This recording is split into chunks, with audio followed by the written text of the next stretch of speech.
Okay, this will be the summary video for chapters 13 through 18. I'm going to put all the videos into one, so let's get started.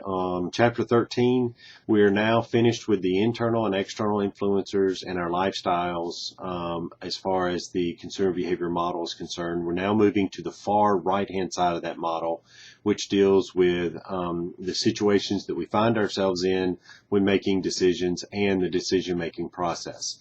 The situations that we find ourselves in that's covered in chapter 13. Now, I know I gave you an outline and a slide presentation for chapter 13, but I also gave you a third item for chapter 13, and that will be the table that's there. That's all I look at in chapter 13 are the items in that table. When we're looking at the situations that we find ourselves in when making buying decisions, we look at two things, the type of situation and the characteristics of the situation.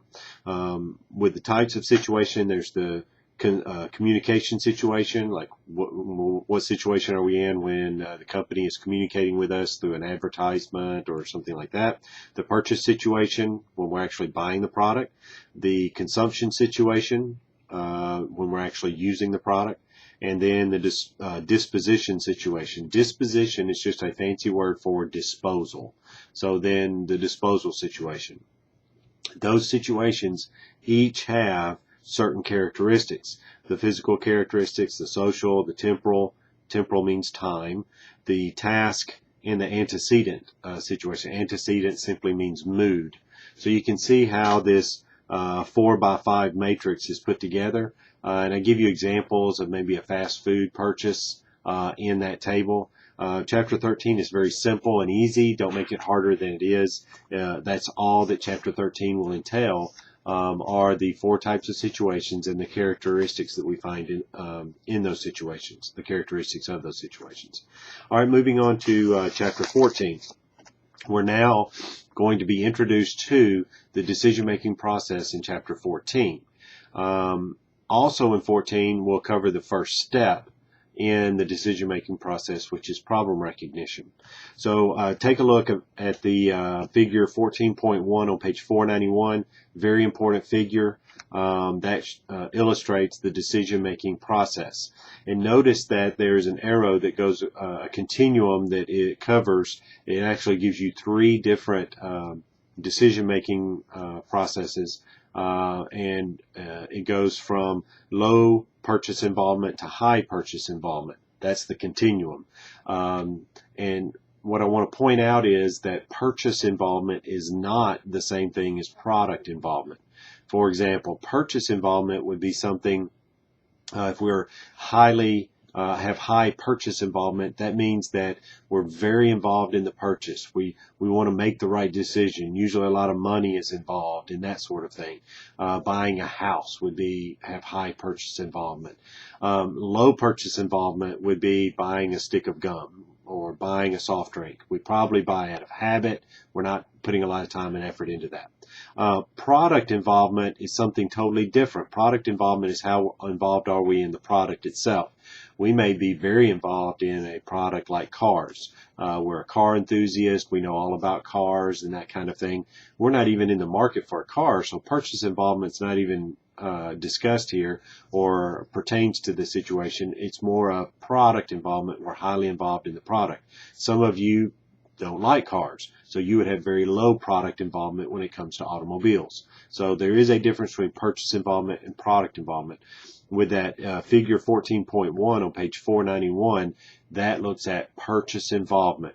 When we have low purchase involvement, we will go through the decision-making process very quickly. If we're buying a soft drink, and we always buy Dr. Pepper, we buy out of habit, we're going to go through that purchase decision-making process very quickly. Because it has low purchase involvement. On the other end, high purchase involvement, that would be like buying a house. We're going to spend a lot of time, a lot of effort put into that decision-making process. So notice that there are three there with that continuum. There, with the low purchase involvement, mediocre or the middle purchase involvement, and then high purchase involvement. On the low end, it's referred to as habitual or nominal decision making, I refer to it as habitual. This would be low purchase involvement. We're buying out of habit. It's something that doesn't cost a lot of money. We don't put a lot of time and effort in there. Notice that with the purchase decision making process, that even some steps are skipped. If we're buying out of habit, we'll recognize that there's a problem, but our search is very limited. In fact, there's probably no search at all because we know in our mind exactly what we're going to buy. There's one alternative, so there's no alternative evaluation process. We just simply make the purchase and move on.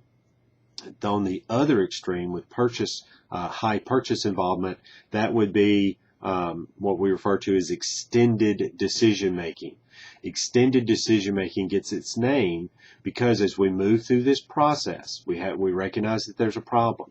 Then we do extensive search, a long time, a lot of resources with our search. We have an extensive list of alternatives. And then we make the decision, and then we spend an extensive amount of time in the post-purchase evaluation to see did we make the right decision, etc. So think about buying a house. We will have an extensive list of extensive search. You know, what houses are out there and what are interest rates and what are the school districts and these kinds of things when buying a house. Then alternatives, we'll have an extensive list of alternatives. We get the house over on Main Street at this price. We can get the house over in this subdivision at this price, you know, finance this way, that kind of thing. Long list of alternatives.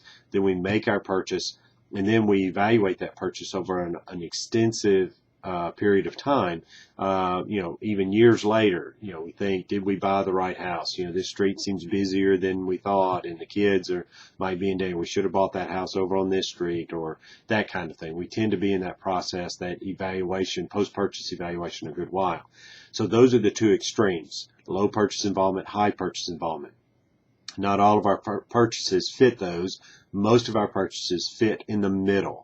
Mediocre purchase involvement, and we call that one limited decision making, and it gets its name similar to how extended decision making gets its name. Limited decision making, we recognize that there's a problem. This would be like buying furniture or clothes or something like that. We recognize that there's a problem. Then we have a search, but the search is limited. You know, we might search our brain and then ask a few people, or maybe do a Google search or something, but it's not very extensive. It is a limited search. Okay, we do have a list of alternatives, but it's limited. When buy from this store this product, buy from this website with this product, and you know, we limit our alternatives. We make our purchase, and then we do have post-purchase evaluation, but it's very limited.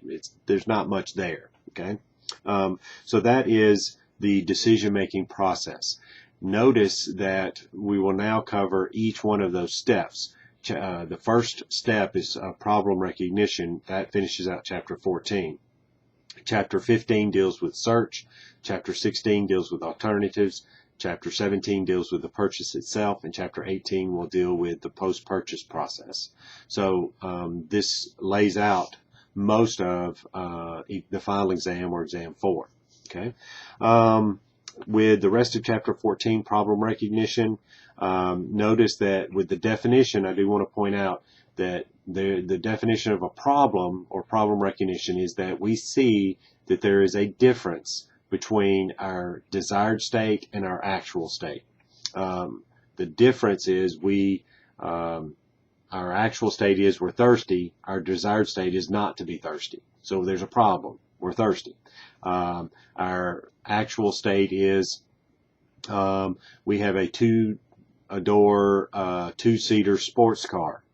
Our desired state is to have a family car because we just found out we're pregnant with twins. So there's a discrepancy there. There's a difference between our actual state and our desired state. When that happens, we see that there's a problem. Now, there are lots of things that will impact how we want to solve or how quickly we solve that problem. And letter B of Roman numeral 2, the magnitude of the problem, the magnitude of the difference between the two. If we're wanting a car, if our actual state is our car gets 24 miles to the gallon, our desired state is we want it to get 25 miles to the gallon. The magnitude of the difference isn't that great, enough to motivate us to immediately run out and buy a new car. Now, if our car was getting 8 miles to the gallon and we wanted to get 35 miles to the gallon, now the magnitude is quite different, quite a bit, very large difference in our desired state and actual state. So we might be more motivated to go out and buy a car. The importance of the problem and the difference there. If it's an important area like finances or something like that, we're going to be quicker to take care of the problem. And whether we can afford it or not. If it's something, my actual state is I don't have a car, my desired state is I want a Lamborghini.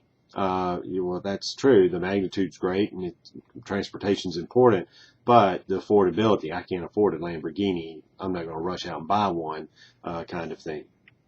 So, a little bit there between, with how quickly we want to resolve this issue, this problem.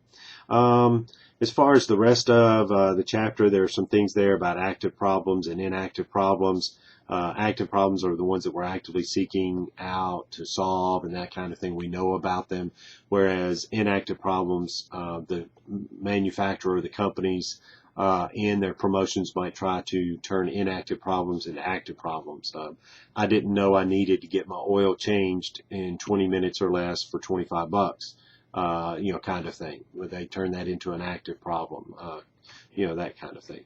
And the chapter finishes out looking at some marketing strategies there with problem recognition. Moving on to chapter 15. This is search. Once we recognize there's a problem, we move into searching for information, unless it's a habitual purchase, something very low purchase involvement, then we may skip over this step. But with limited decision making and extended decision making, we'll move right into search. Very important, number one, Roman numeral 1, the different types of search. Broke them down into pairings. There's external search versus internal search. External search would be those things searching information outside of our brain.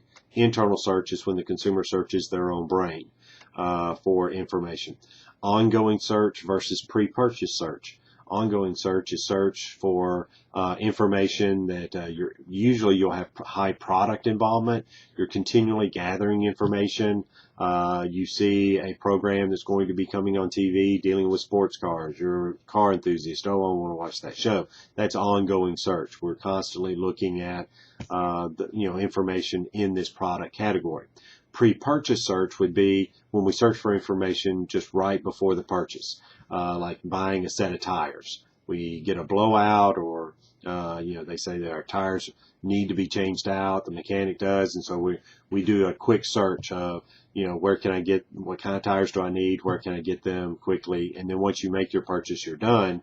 That's pre-purchase search. You're not going to continually look at information about tires throughout your life as an ongoing thing. It usually just search for that kind of information right before purchase.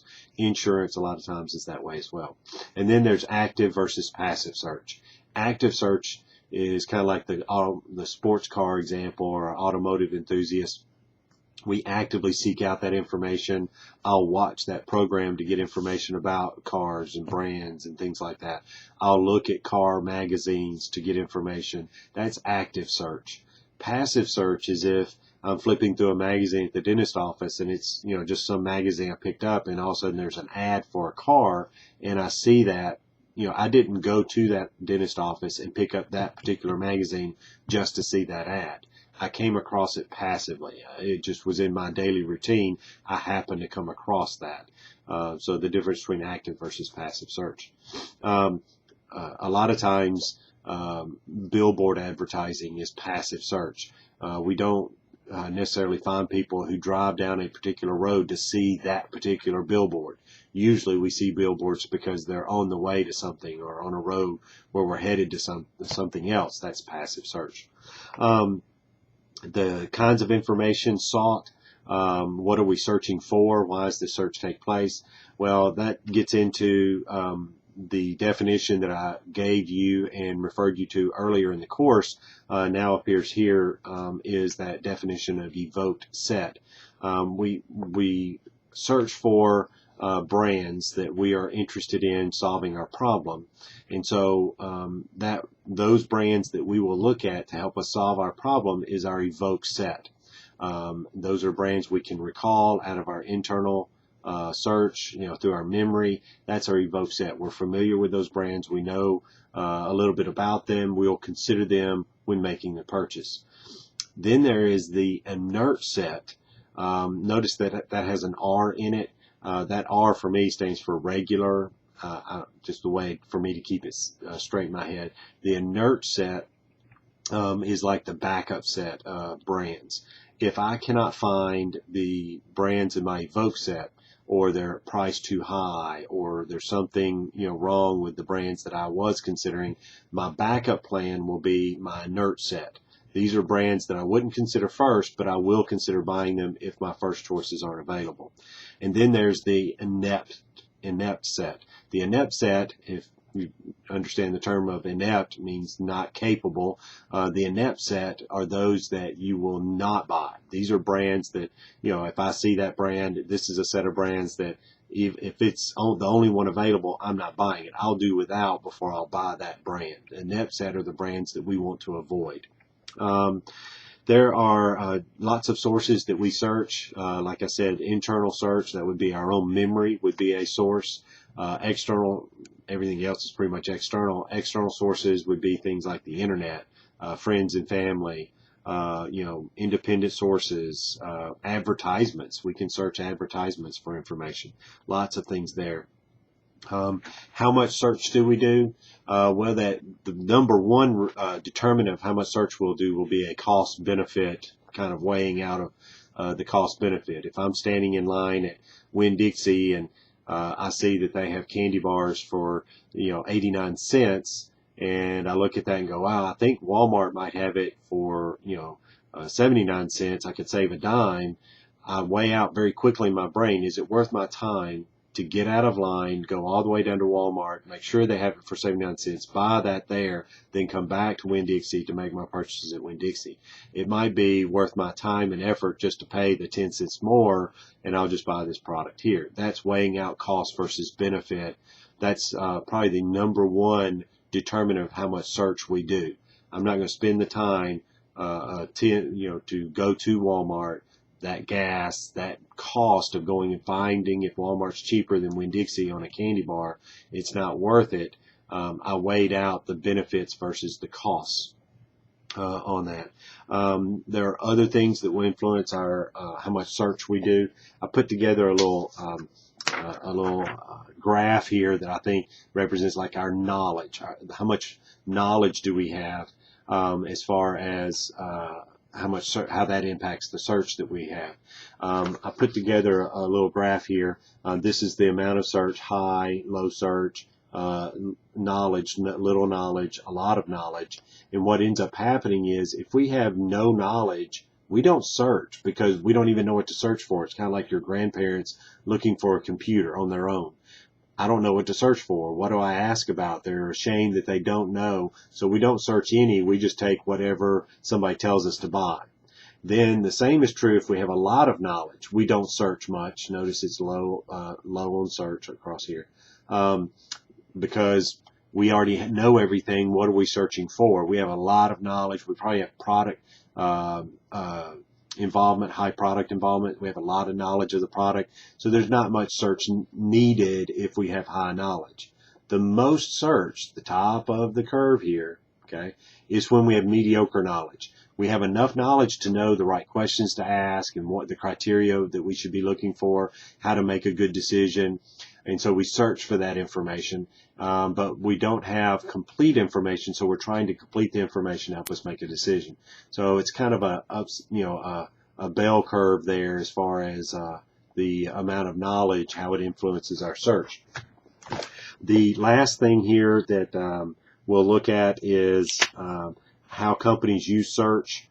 They may get us to search, go look at others, but you'll come back to us kind of ads. That's a company using search to help them promote the product. Moving a little quicker through the rest of this, chapter 16, now it's alternative search. We make choices based on our feelings. That would be affective choice. Sometimes we make purchases based on the product itself. That would be an attribute based choice. So lots of different ways where we, put our alternatives together, but we will form a list of alternatives. These are the brands, our Evoke set, maybe some inert set items in there if we can't find our Evoke set. And we put together alternatives. We're going to be, and I'm looking at Roman numeral 2, letter C, we are going to be looking at this, putting alternatives together based on the criteria that we have for the product and how that product performs on the criteria. Now, as a company, as a manager, I want to know, what is that criteria? What are the consumer looking for when they're considering my brand? How important is that criteria to them? How does my product rate on this criteria? There's lots of things that we look at when it comes to putting how the consumer puts alternatives together, the information that we want to have as managers. The last part of chapter 16 looks at a couple of terms that we've already seen before, that you've seen before. That's J&D, just noticeable difference. That's something we need to consider when how consumers look at alternatives. And then also surrogate indicators. Sometimes consumers will look at one thing to help them figure out another. We'll look at price to help us determine the quality of the product. So we need to know that when how the consumer uses surrogate indicators when it comes to evaluating alternatives. Chapter 17, this is the purchase itself, picking a store and then making the purchase. Picking a store and making the purchase, that process is very similar. So your textbook looks at picking a store. There are lots of options. I really like the opening examples on page 573 as far as, picking a store and that kind of thing. I thought that was some good examples there. But, whether it's a website or a brick and mortar store, going through that process of picking a store, the image of the store, the brands they carry, the advertisements they have, the location, if it's a brick and mortar, those are all very important influencers on which store we pick. They say that the top three things as far as retail is concerned is location, location, location. Real estate, location is the key. If you have a convenience store, you want it in a convenient location. If you're a specialty store and you have a product that has strong drawing power, you don't have to be in a convenient location. So location is very important with that. Finish out chapter 17. When making the purchase, there are a lot of things within the store that influences what we buy, from signage to special displays to all kinds of things, like even the packaging. Some say that the packaging is the last 5 seconds of advertising, because if we're standing there trying to choose between two brands, a lot of times it comes down to the packaging. It's the pricing and the packaging. So there are a lot of in-store influencers, and the textbook walks through them, and I list some there in the outline. Unplanned purchases. A lot of our purchases when we make out a grocery list, we don't put 1 gallon, 1% Turner milk. We just put milk. So we make the actual brand decision in the store. We just put chips, or we just put something like that, lunch meat, whatever. We just put that on there, and we actually make the brand decision in the store. So in-store influencers are critical when it comes to decision making for consumers and for the understanding that marketing managers need to have of that. The salespeople, the personnel in the store, whether the store has it in stock or not, stock outs, if they don't have it in inventory, they're basically saying, oh no, don't give me your money, go to my competitor, the store down the road or next door.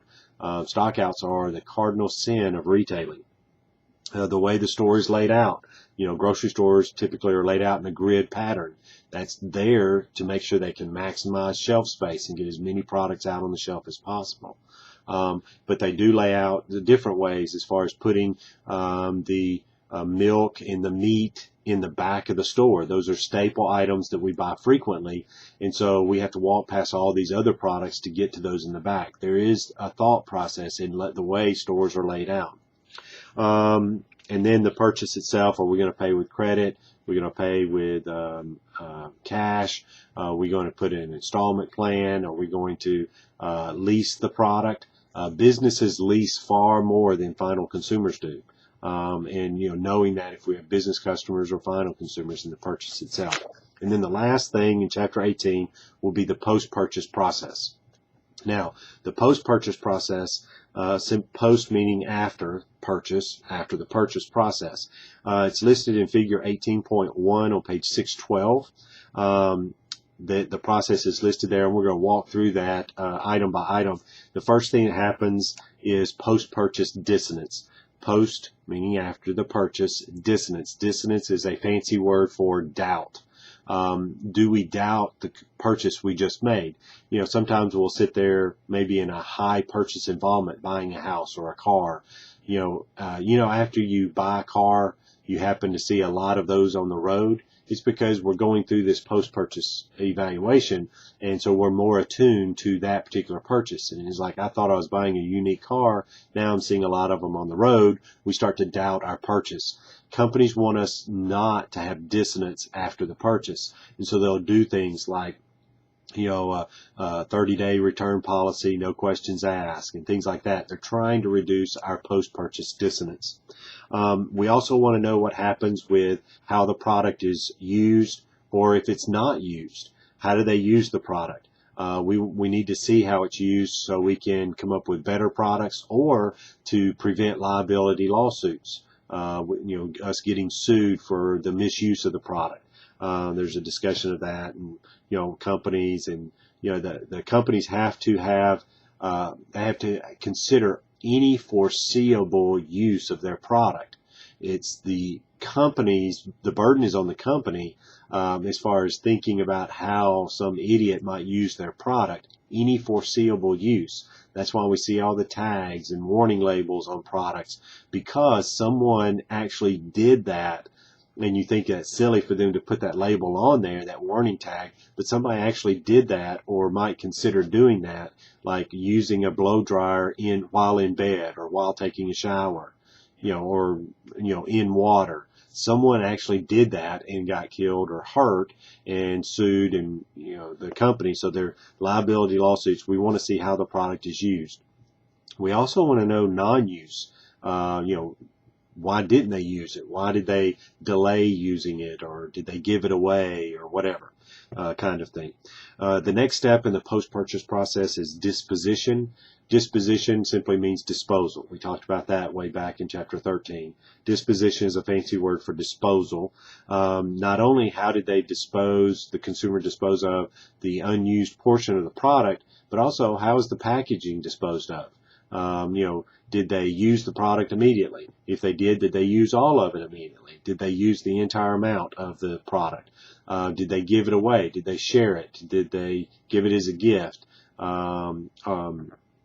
That kind of thing. Then with the packaging, did they throw it away? Did they recycle it? What did they do with the packaging? Did they reuse the packaging for something else? So we want to know disposition, the disposal of the product, unused portion of the product, and also the disposal of the packaging. Purchase evaluation. When we go through there, now we're still evaluating that purchase, and we want to know as managers, was the consumer satisfied or were they dissatisfied? It is either one or the other. It's not a continuum. They were highly satisfied or they were somewhat satisfied. It's not a continuum. Consumers are either satisfied or they're dissatisfied. They're one or the other. If they're not satisfied, that means they're dissatisfied. Look at satisfaction kind of like pregnancy. A woman is not almost pregnant. She is either pregnant or she's not. It's one or the other. And that's the way satisfaction is. It's one or the other. Satisfaction simply means that the product met or exceeded the consumer's expectations. If the product met the consumer's expectations or exceeded their expectations, then they're satisfied. If it didn't meet their expectations, then they're dissatisfied. And we want to make sure that we have the customer coming back. We have them as a repeat customer. Companies do consider the lifetime value of that customer. How many times will they come back? The hardest and most expensive customer to get is one that you've lost. If you lose a customer, that's going to be the most difficult customer to get back. We want them to come back continually. So keeping customers, that's the least expensive and the easiest customer is keeping our existing customers. Salespeople lose on average about 10% of their customers a year. So what can we do to reduce that amount of 10% down to 0%? Keeping those customers is less expensive than trying to get that 10% back. So companies do that. They want repeat purchasers. They want to have customers that come back, not products that come back, but customers that come back. They try to build long-term relationships with these customers. And we call that the lifetime value of the customer. All right, that finishes out the videos for this course, and this is one video. I know it was long, I apologize, but it takes you through all the chapters remaining on the final exam.